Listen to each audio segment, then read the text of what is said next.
Bismillahirrahmanirrahim. Assalamualaikum warahmatullahi wabarakatuh. Innal hamdalillah nahmaduhu wa nasta'inuhu wa nastahdihi wa na'udzu billahi min shururi anfusina wa sayyiati a'malina. May yahdihillahu fala mudilla lahu wa may yudlil falan tajida lahu waliyyan mursyida.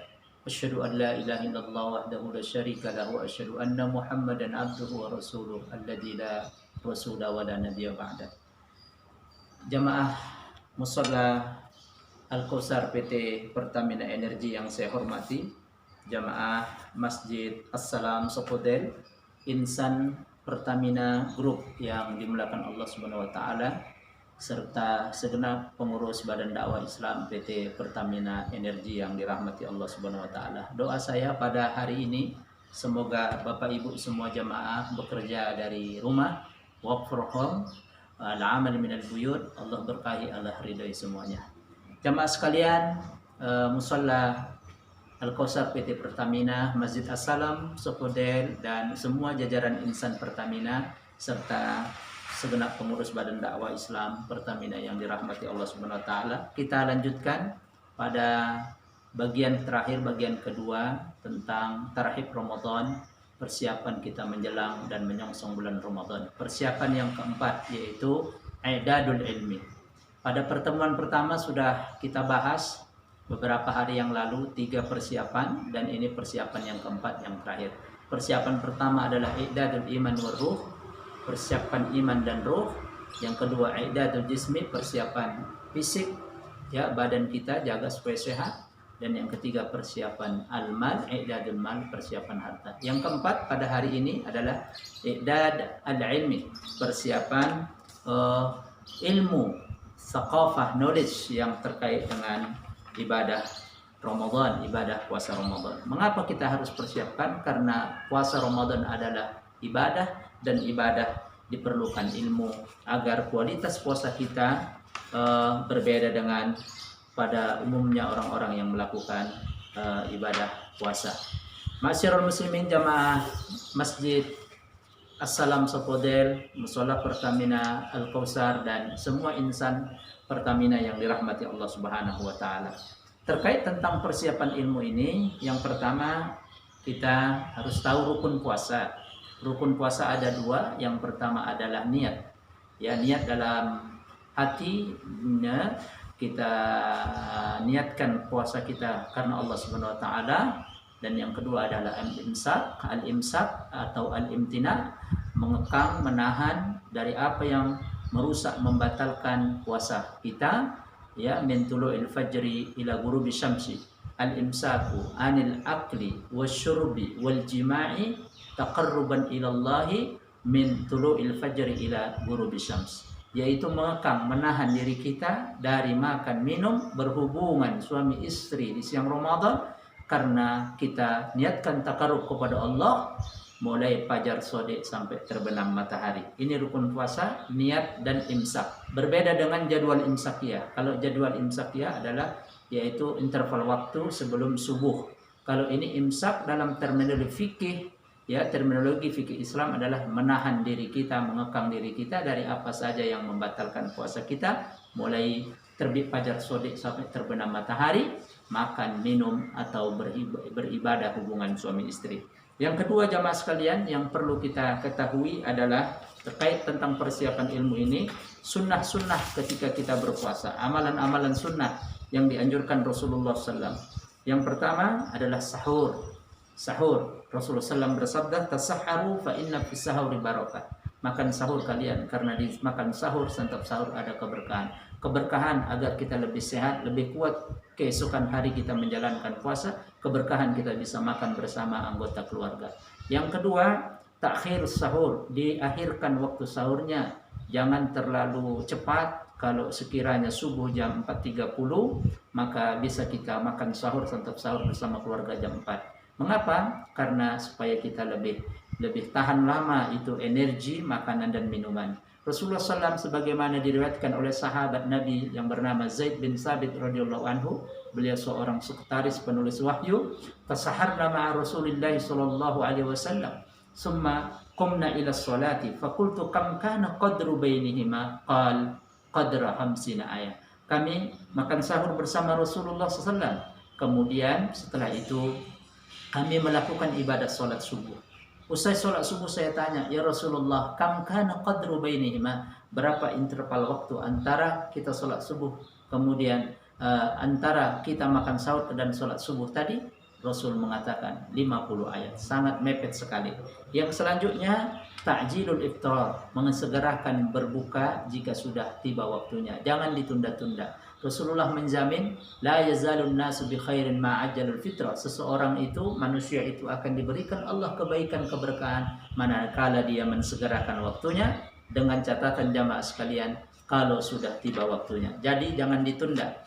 Yang selanjutnya sunnah puasa, usahakan kita untuk berbuka, disunnahkan an nuftir bi rutobat awit tamarat awil hasa mimma, kita buka dengan kurma mengkal, rutab, kurma matang, atau kalau tidak ada dengan air. Rasulullah SAW diceritakan oleh ibunda tercinta Aisyah radhiyallahu an, kana Rasulullah SAW yuftiru ala rutobat, fa in lam takun ala rutobat fa ala tamarat, fa in lam takun ala tamarat hasawatin min ma. Rasulullah berbuka sebelum sholat itu dengan kurma mengkal.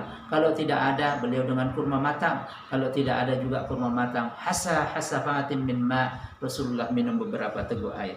Yang selanjutnya makruhatus shaum, ya, yang dimakruhkan ketika kita dalam keadaan berpuasa. Makruh. Satu level lagi bisa membatalkan, mencela, mencaci maki, marah-marah, berbohong, mengadu domba, memandang wanita dengan syahwat, dipandangnya wanita, ya, sampai matanya tidak berkedip, mencium dan memeluk istri dengan syahwat. Mengapa ini makruh? Dikhawatirkan nanti bisa membatalkan puasa. Satu level lagi.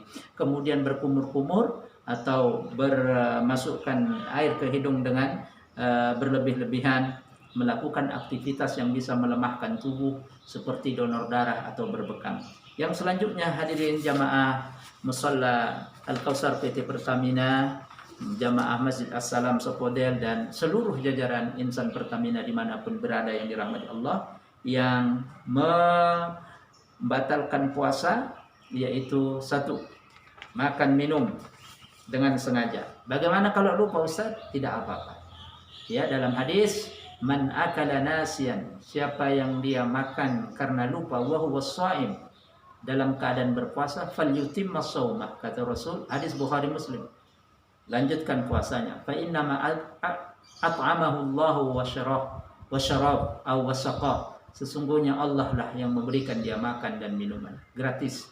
Yang kedua yang membatalkan puasa, al-qai' amdan, muntah dengan sengaja.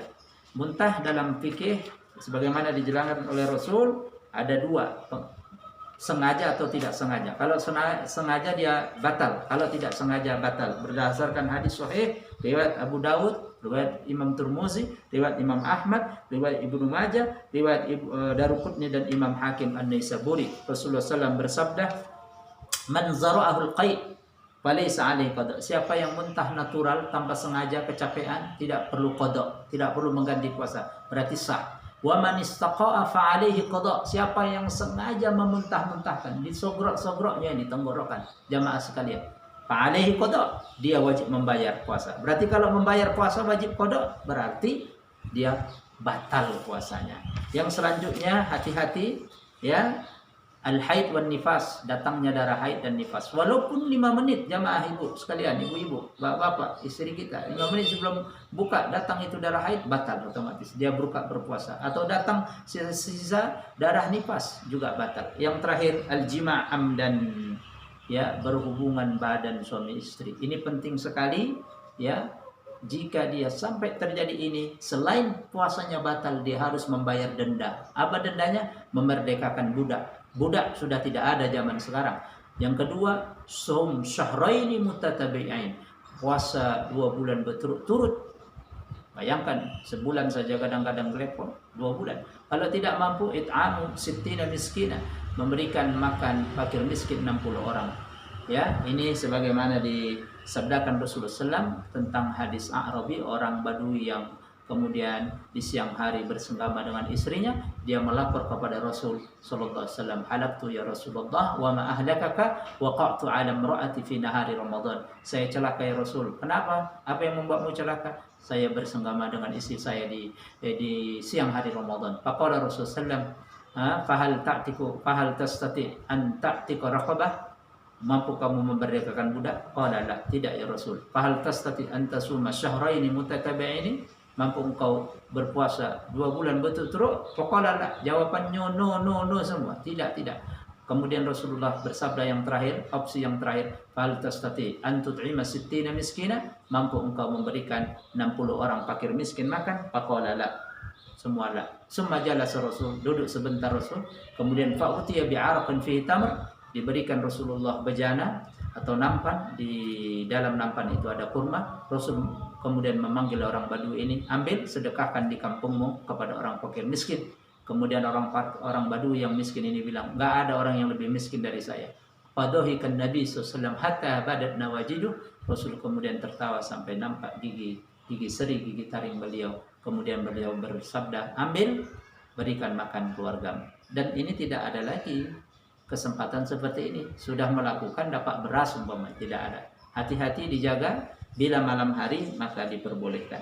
Yang terakhir jamaah sekalian rahimakumullah, yang dibolehkan kita dalam berpuasa, sebagaimana saya ambil dari buku-buku literatur fikih, mencicipi makanan asal tidak ditelan, ya. Berkumur, bersiwak, menggosok gigi tidak berlebihan, mandi sekujur tubuh, memakai wangi-wangian, bersuntik, berobat yang tidak ada hubungan dengan pencernaan, ya. Junub di malam hari, karena junub hubungannya dengan sholat bukan dengan puasa. Masuk junub manakala dia bangun, kemudian sudah masuk subuh, dia langsung niat berpuasa, mandi dan sholat.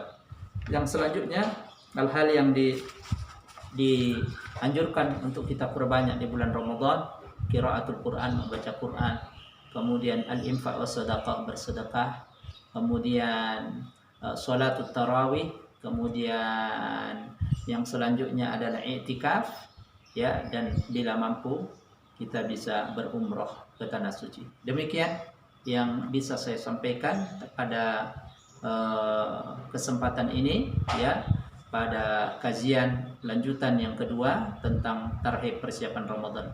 Saya berdoa semoga Allah Subhanahu wa taala selalu memberkahi PT Pertamina Energi Persero dan anak-anak perusahaannya. Saya doakan segenap insan Pertamina dan keluarganya, semoga Allah lindungi semua. Demikian kurang lebih mohon maaf. Kami tutup.